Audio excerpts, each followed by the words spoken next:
Hey guys, welcome back to my channel. Sorry it's been forever since I filmed, but I just wanted to get on here and film a quick get ready with me since I'm going to a barbecue later. It's just how to do this simple, fun summer look. If you guys want to learn how to do this, just keep watching. Thanks.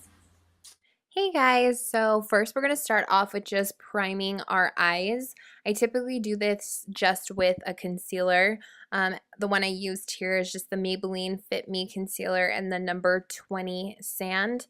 I just apply that to my eyelids and then blend it out quickly with just either a beauty blender or any kind of blending brush that can be used with concealer. And you just want to make sure that it's all blended out and just typically stay to your eyelid. Next, we are going to go in with the Morphe 35K palette. We're just going to take that neutral brown shadow and just go ahead and blend that into our crease. You're going to want to use a small blending brush like I am using here, and just you can start at the end of your crease or in the middle, it doesn't really matter, but you just want to blend that back and forth using circular motions. Then you're going to want to just blend out any harsh lines, and just make sure you're getting all of that blended out completely so that there's no blotchiness or anything on the eyelid. Next, we're going to go in with the Tartelette in Bloom palette by Tarte, using that Sweetheart shadow at the bottom. And I wanted to use this shade before I used the first one, but I kind of forgot.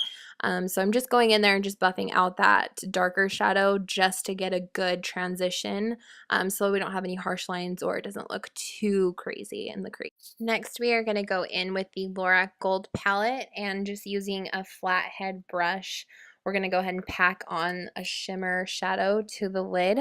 I forgot to show you guys which one I was using, but it is Unpredictable, which is my favorite.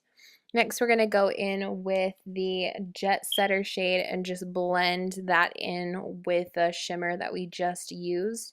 And I wasn't really feeling the shimmer on this one, so I did go back in with the 35K shimmer and just kind of pack that back on the lid, just to give it more of a pop. Next, I'm just going in with a baby wipe just to wipe away any kind of fallout or loose powder that fell while I was doing my eyeshadow. Sometimes people use tape to kind of guide their lines. Typically, I do that with a more darker shadow, but for this one, I thought it was fine just to go ahead and wipe away the excess with a baby wipe. Next, I am just going in with a clean blending brush and just blending all of the crease and the shimmer together just so we don't have any harsh lines. Next, we're going to go in with the face, and we're just going to go ahead and prime the face using my favorite primer, the Nivea Men Sensitive Shave Balm. You guys, this primer is life for me right now. I cannot find anything that works with my skin and lasts all day. It's amazing, so I still use it. Next, we're going to go in with the the L'Oreal True Match foundation. I did bump my shade up to Caramel Beige, as I may have talked about in another video. I did get a lot of sun this summer, so I had to bump up my color. But we're just going to go ahead and apply that to the face and then just blend it out with my Real Techniques Beauty Blender. And you're just going to want to push that into the skin and just blend that out nicely. You're always going to want to make sure you're blending down to the neck and by your ears so that you don't have any lines, especially if your face does not match your body. That is a huge thing that you want to remember, is blending that out so that you don't have any crazy harsh lines or you don't have some random orange line that's showing. And so we're just finishing up blending here, and then next we are going to go in with the concealer using the same concealer as before, the matte Maybelline Fit Me concealer, and I just go ahead and apply that underneath the eyes. I know it looks super bright and super crazy, but I definitely love a good highlight, and I know how to work with it now so that it doesn't look so bright and doesn't look like it's just sticking out compared to the rest of the makeup on my face.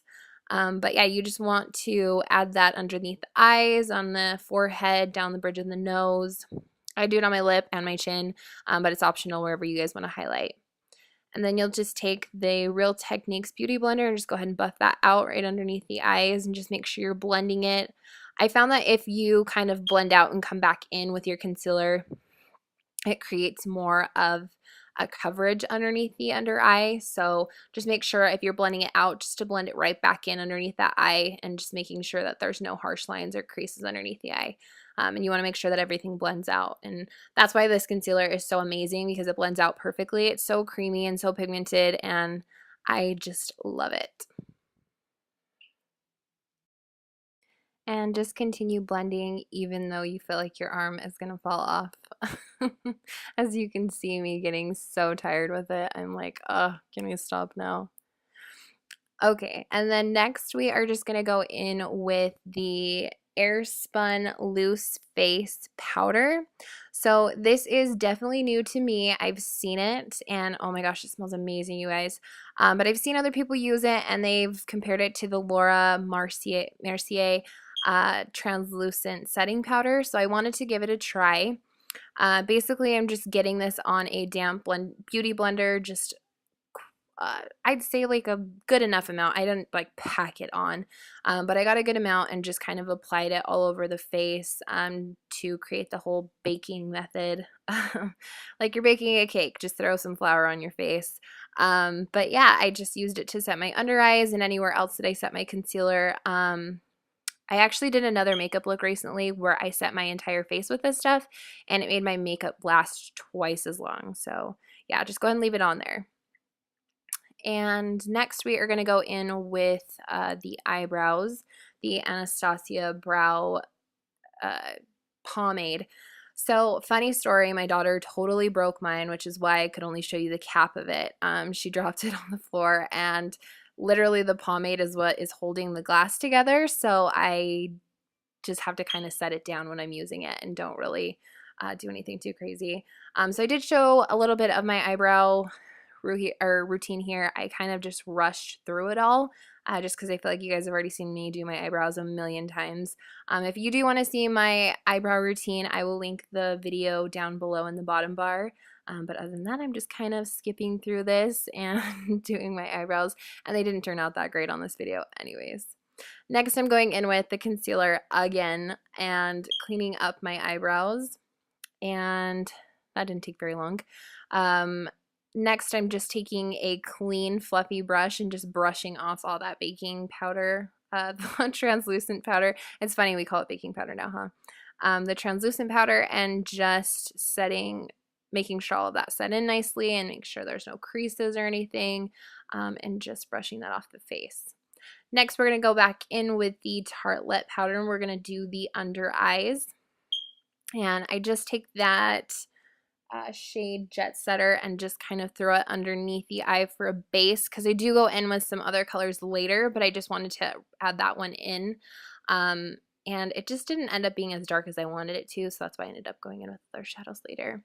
Next, we're going in with the Tarte setting powder in Tan, and I just use this just to give my face still a little bit more color. After I've done all that concealer and stuff, I start to feel a little washed out, so I just kind of set it and make sure I do the sides of my face where I blend out the concealer so I don't look like I have these big white marks on the side of my face.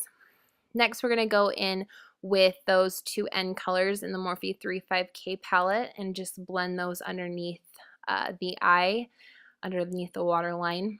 I wanted it to look a little darker than the rest of my eye makeup. You can't really tell on camera, but it was a little bit darker than my eyeshadow, so it blended out really good. Next, I'm just going in with a shimmery shade to create the inner corner highlight. I don't really get too crazy with my inner corner highlight because sometimes it can look very overdone, but I just brush that shadow right there on the inner corner.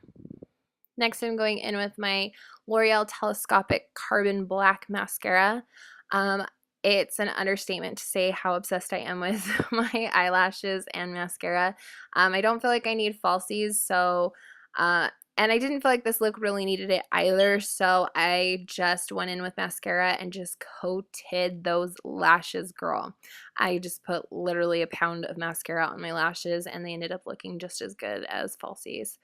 Next, I'm going in with the Kat Von D Shade and Light Contour and Highlight Palette, and I'm just taking that middle shade Shadow Play and running it in my, running it underneath my cheekbones just to carve out those features. And I take a angled brush and just kind of go back and forth and blend that out. And I do it on my forehead.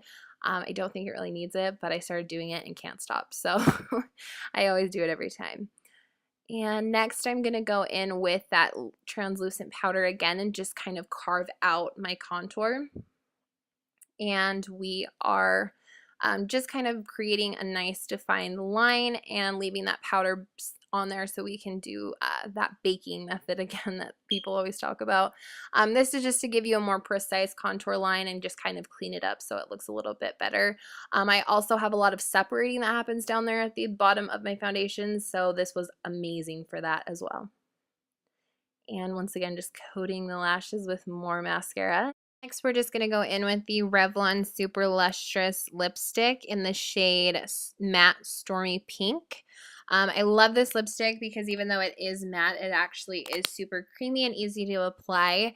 I love the pigment in this. I didn't want the lip to be too pink, so I did double it with a gloss, which we're going to talk about next. But yeah, just go ahead and apply that to the lips. And isn't my lipstick applying face just oh so cute? Next, we're going to go in with the NYX Buttergloss. It is called Creme Brûlée. So like I said, it's by NYX and it's the Buttergloss. And you guys, literally the description says, butter me up with divine gloss that feels like it melts on the lips. And they are not kidding. It feels amazing on your lips and it smells like vanilla icing. It's so nice. But the two together, the combo, I really loved because it just made it look like a dull down pink, but still super fun and summery. Next, we're going to go in with the Milani baked blush, or sorry, it's not baked, it's just the powder blush. The color is number 5, Coral Cove. I just took a small blush brush and applied that to my cheeks. Next, we are going to go in with that same clean blending brush and just wipe off all of that excess loose powder and just make sure everything looks great after baking. Next, we're going to go in with the Laura Geller Gilded Honey Highlight. This highlight is perfect for the summer because it's very golden and bronzy, and I absolutely love it on caramel skin. But I'm sure any skin tone would look great with this. I just take the highlight and go above my cheekbones just to highlight there. I go on the Cupid's bow and on the bridge of my nose just to create an all-over super summery highlight, and it's just beautiful. And that is the final look, you guys. I really hope you enjoyed watching this video. Let me know what you guys want to see next in the comments, and I'll be sure to try and keep up with getting a video up every week. Thank you for watching. Bye.